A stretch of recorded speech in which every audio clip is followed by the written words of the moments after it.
Olá! Hoje iremos falar um pouco sobre o ISBN. Esse é um trabalho feito para a disciplina de Teoria dos Números. Os discentes desse trabalho são Antônio Leonardo Dias da Silva, Franciedna Bruna de Lima, Jéssica Brena Feitosa Confessor e José Valdenício Rodrigues Oliveira.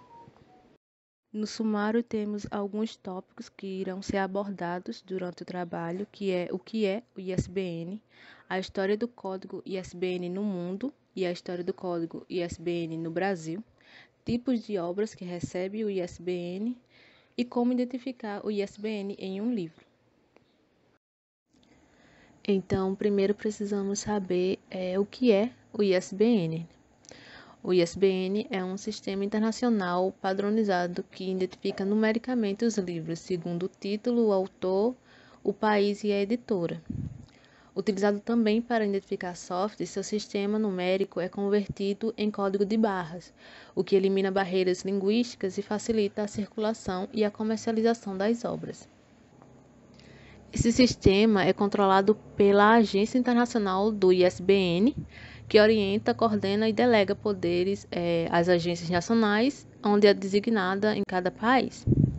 Desde 2020, a Câmara Brasileira do Livro representa a agência brasileira, com a função de atribuir o número de identificação dos livros editados no país.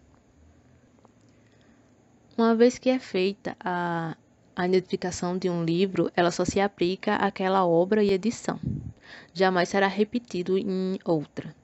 A versatilidade desse sistema de registro facilita a interconexão de arquivos e a recuperação e transmissão de dados em sistemas automatizados, razão pelo qual esse sistema é adotado internacionalmente.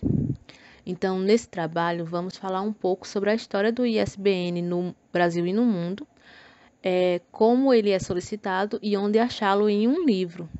Qual é o órgão responsável por atribuir o código no Brasil, entre outras dúvidas comuns sobre o código. Agora vamos falar um pouco sobre a história do código ISBN no mundo.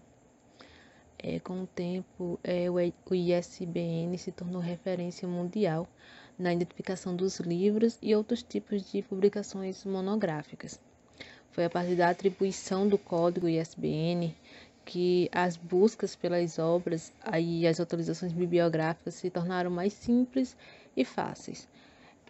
A seguir será apresentado, de acordo com um artigo publicado pela Câmara Brasileira do Livro, a trajetória do código identificador. Então, a primeira discussão sobre a necessidade e a viabilidade de um sistema internacional de numeração para livros aconteceu em 1966, em Berlim. O tema veio à tona durante a terceira Conferência Internacional de Pesquisa de Mercado de Livros e Racionalização no Comércio de Livros. E em uma época em que o controle de vendas e estoques desses produtos eram feitos de maneiras analógicas. Com o objetivo de facilitar esse processo, vários editores, distribuidores e livreiros discutiram como usar computadores nessas rotinas. E ficou evidente que o pré-requisito para ter um sistema automatizado eficiente seria através de um número de identificação único e simples para cada publicação.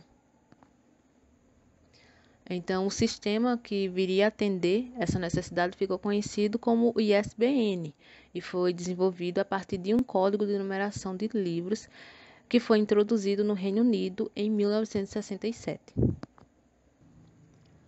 O Comitê de Documentação Técnica 46 da Organização Internacional de Normalização criou um grupo de trabalho para investigar a possibilidade de adaptar o sistema inglês para o uso internacional em 1968.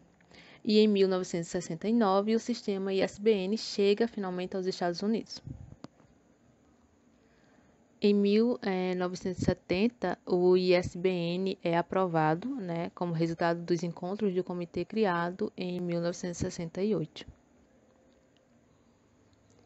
Em 1971, começam a ser criadas as primeiras agências internacionais do ISBN para a implementação do padrão em países fora da Europa e dos Estados Unidos.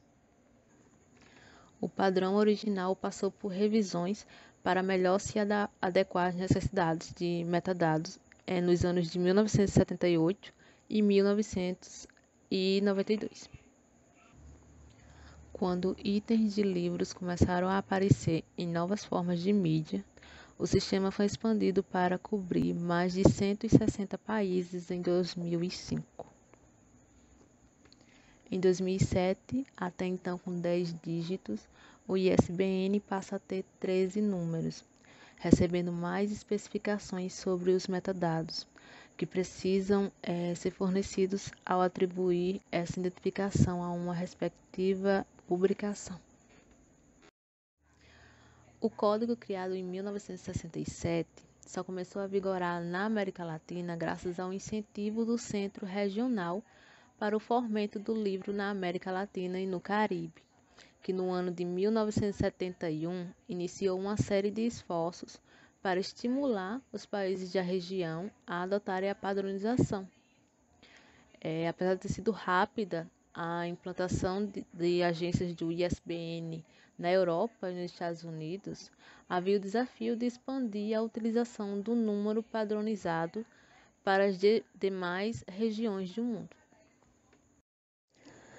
Dentre outros países da América Latina, o Brasil foi pioneiro na adesão à numeração internacional padronizada para livros. A primeira agência brasileira de ISBN foi implantada em 1978 no país. Tipos de obras que recebem o ISBN. Bom, são várias as obras que recebem esse código. Entre elas temos os livros, relatórios públicos, monografias, seminários, entre outros. Atualmente, esse código contém 13 dígitos. Não é um código obrigatório, mas é ele que dá a credibilidade e a autoridade à obra publicada, uma vez que ela é reconhecida internacionalmente. E só é possível fazer o cadastro e a comercialização de livros em livrarias físicas e digitais com o ISBN. Atribuição do código no Brasil. O ISBN ele é controlado por uma agência nacional que ficou responsável por transferir funções a agências nacionais. Aqui no Brasil, a agência que ficou responsável por atribuir esse código foi a Câmara Brasileira dos Livros. Essa agência ela ficou responsável a partir de março de 2020. E o processo de solicitação do código é apenas preencher um formulário online, um formulário de solicitação, e enviar juntamente com a foto de rosto da obra que será publicada. O valor para atribuir esse código é de R$ 22 e demora cerca de 2 dias úteis para ser entregue. Como identificar o código ISBN? Normalmente, o código ISBN se encontra na contracapa e na ficha catalográfica da obra. Esse código é sempre precedido pela sigla ISBN e os segmentos são separados por hífens. Houve uma mudança no Código Brasileiro.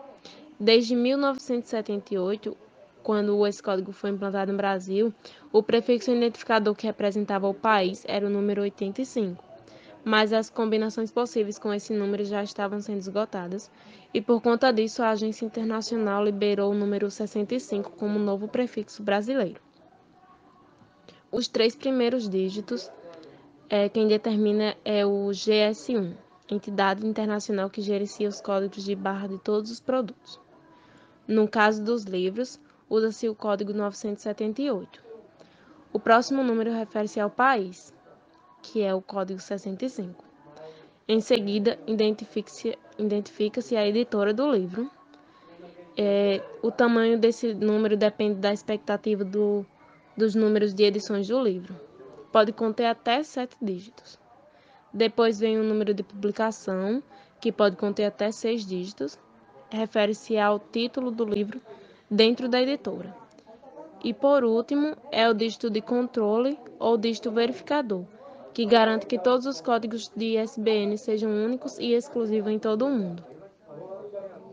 E, por último, vem as referências.